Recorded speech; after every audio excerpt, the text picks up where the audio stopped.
హ్మ్. హ్మ్. పర్వాలేదు. రూమ్ బాగానే ఉంది. హ్మ్. హ్మ్. హ్మ్. హ్మ్. నీకీ రూమ్ నచ్చిందా? బానే ఉంది. హ్మ్. అది కాదు సార్. ఆ! మీరు ఒక రూమే ఎందుకు బుక్ చేశారు? 2 రూమ్స్ బుక్ చేయొచ్చు కదా! హ్మ్. అంటే మనం ఈ రూమ్‌కి ఆఫీస్ పని మీద వచ్చాం. ఈ రూమ్‌కి 3000 పర్ డే. మనం ఇక్కడ 10 డేస్ వరకు స్టే చేస్తాం. 10 డేస్‌కి 3000 అంటే ఎంత? 30,000. నీకో 30,000 నాకో 30,000. మనకి 60,000 ఆఫీస్ నుంచి వస్తుంది. అదేదో మనిద్దరం కలిసి ఒకే రూమ్‌లో ఉంటే 30,000 సేవ్ అయినట్టే కదా! అందుకే ఒకే రూమ్ బుక్ చేశాను. ఓహ్! మీరిలా ఆలోచించారా? నైస్. నాకు ఈ ఆలోచన కూడా రాలేదు. బట్ అట్‌లీస్ట్ 2 బెడ్స్ అయినా బుక్ చేయాల్సింది కదా! మనం 2 బెడ్స్ బుక్ చేసుకున్నామనుకో, ఇంకా ఎక్కువ మనీ అవుతుంది. మనిద్దరికీ ఒక బెడ్ సరిపోతుంది కదా! నువ్వు అటు సైడ్ పడుకో, నేను ఇటు సైడ్ పడుకుంటాను. ప్రాబ్లమ్ ఉండదు. ఆ పని చేద్దాం.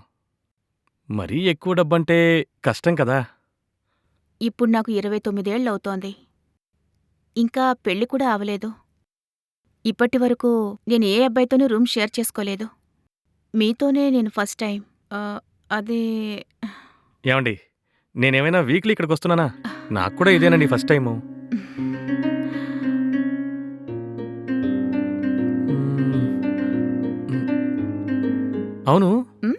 మనిద్దరం చాలా వరకు ఒకేలా ఆలోచిస్తున్నాం కదా! హ్మ్. మన మైండ్ సెట్ కూడా ఒకేలా ఉంది. మనిద్దరం ఎందుకని పెళ్లి చేసుకోకూడదు? అవును. మీరు చెప్పింది కరెక్టే. మన మైండ్ సెట్ కూడా సేమ్ లాగే ఉన్నాయి. మనమెందుకు పెళ్లి చేసుకోకూడదు? మన పెళ్లి గురించి మా ఇంట్లో మాట్లాడతాను. సరేనండి.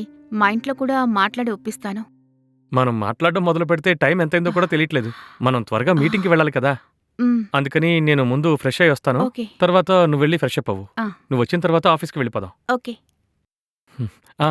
ఈరోజు లంచ్‌కి నీకు మంచి ట్రీట్ ఇస్తాను. అలాగే. సరే ఫ్రెష్ అయ్యి వస్తాను. హ్మ్.